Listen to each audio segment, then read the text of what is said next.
Hello dear student, welcome to my channel. आज इस video के माध्यम से हमने अलंकार का एक टॉपिक पढ़ लिया था, शब्द अलंकार। उसके उदाहरण पढ़ लिए थे, मतलब उसके जो भेद थे उनको हमने पढ़ लिया था। आज हम क्या देखेंगे, अर्थालंकार की जो मेन टॉपिक, तीन उसकी जो डिफिनीसन है अलंकारों की, उनको हम देखेंगे आज ध्यान से। पहला है उपमा अलंकार। उपमा अलंकार का क्या होता है, जहां उपमेय की उपमान से तुलना या समानता की जाए। अच्छा, उपमेय क्या है? कोई एक वस्तु कि किसी दूसरे वस्तु से तुलना या समानता की जाए। सीधी लैंग्वेज में, जहां किसी एक वस्तु की दूसरे वस्तु से तुलना या समानता की जाए, वहां उपमा अलंकार होता है। देखो, बोर्ड एग्जाम में कभी कभी इसका क्वेश्चन पूछते हैं, उदाहरण दे देते हैं, कहते हैं निम्नलिखित पंक्तियों में कौन सा अलंकार है। तो आप उपमा अलंकार को अगर आपको पहचानना है तो उन पंक्तियों में आप सा, सी, से, सरिस ये वर्ड आप ढूंढेंगे। सा, सी, से ये वर्ड आप ढूंढेंगे। सा, सी, से, सरिस ये वर्ड अगर आपको मिल जाता है तो इसका मतलब वहां पे उपमा अलंकार है। ये आपको हमने पहचानने के लिए बता दिया है कि किस प्रकार आप पहचानेंगे कि कौन सा अलंकार है। अब इसका उदाहरण आप याद रखेंगे, पीपर पात सरिस मन डोला। पीपर पात सरिस मन डोला, यहां पर पीपल के पत्ते की तुलना, देखो पीपर पात पीपल के पत्ते के समान, मन डोला मन डोलता है। यहां पर इसका अर्थ है कि पीपल के पत्ते के समान जो होता है वो मन उसी प्रकार से चलता रहता है, चंचल उसी प्रकार से होता है। तो यहां पर पीपल के पत्ते की तुलना मन से की जा रही है, अतः यहां पर उपमा अलंकार है। इसको पहचानने के लिए आप सा, सी, से, सरिस याद रखेंगे। चार वर्ड याद रखेंगे, सा, सी, से, सरिस। अब हम अगला टॉपिक देखेंगे, रूपक अलंकार। रूपक अलंकार क्या होता है, जहां उपमेय का उपमान से भेद रहित आरोप हो। जहां उपमेय का उपमान से भेद रहित आरोप हो, वहां रूपक अलंकार होता है। यह भेद रहित आरोप एक वर्ड के है क्या?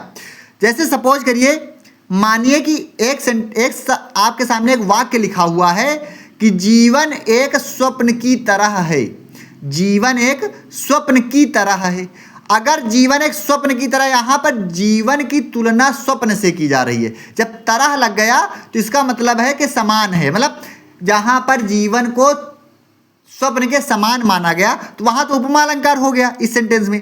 लेकिन अगर यही सेंटेंस ऐसे बोल दिया जाए, जीवन एक स्वप्न है, मतलब जीवन को एक स्वप्न बना दिया गया, तो यहां तुलना नहीं की जा रही, डायरेक्ट जीवन को स्वप्न बना दिया जा रहा है। उसमें भेद रहित, मतलब उनके दोनों के बीच में कोई भी भेद नहीं बचा है। जीवन और स्वप्न में कोई भी भेद नहीं है, तो इसी को कहते हैं भेद रहित आरोप। जहां पर उपमेय का उपमान से भेद रहित आरोप होता है, वहां रूपक अलंकार होता है। इसका उदाहरण होता है चरण कमल बंदो हरिराई। यहां पर चरणों को कमल रूपी बताया जा रहा है। चरणों की तुलना, चरणों को सीधा कमल के समान बता दिया जा रहा है, अतः यहां पर रूपक अलंकार है। जहां पर उपमेय का उपमान से भेद रहित आरोप होता है, यहां पे चरण और कमलों के बीच भेद रहित आरोप है, अतः यहां पर रूपक अलंकार है। अगला है उत्प्रेक्षा अलंकार। उत्प्रेक्षा अलंकार के लिए आप याद रखेंगे, जहां उपमेय की उपमान से संभावना या कल्पना की जा रही हो। जहां उपमेय की उपमान से संभावना या कल्पना की जा रही हो, वहां उत्प्रेक्षा अलंकार होता है। इसको पहचानने के लिए पेपर में आएगा तो क्या जानेंगे, मनु मानो जनु जानो। चार शब्द आप इसके याद रखेंगे, मनु मानो जनु जानो। ये वर्ड आपको जहां भी मिल जाते हैं, आप तुरंत आंख मूंद के वहां पे उत्प्रेक्षा अलंकार लिख देंगे।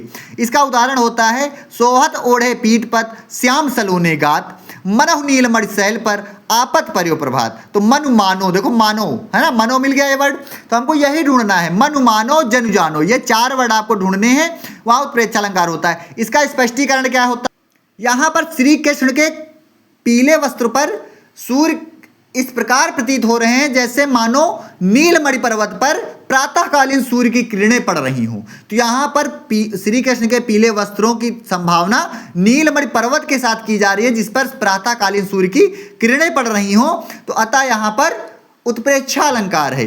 तो आप याद रखेंगे कि उत्प्रेक्षा अलंकार को पहचानने के लिए आपको मनु मानो जनु जानो चार शब्द याद रखने हैं। उपमा अलंकार को पहचानने के लिए सा, से, सरिस ये वर्ड याद रखने हैं, और आप आराम से अलंकार का चैप्टर आप क्लियर कर लेंगे। और आप चैनल को सब्सक्राइब करिए, बेल आइकन को दबाना मत भूलिए। धन्यवाद।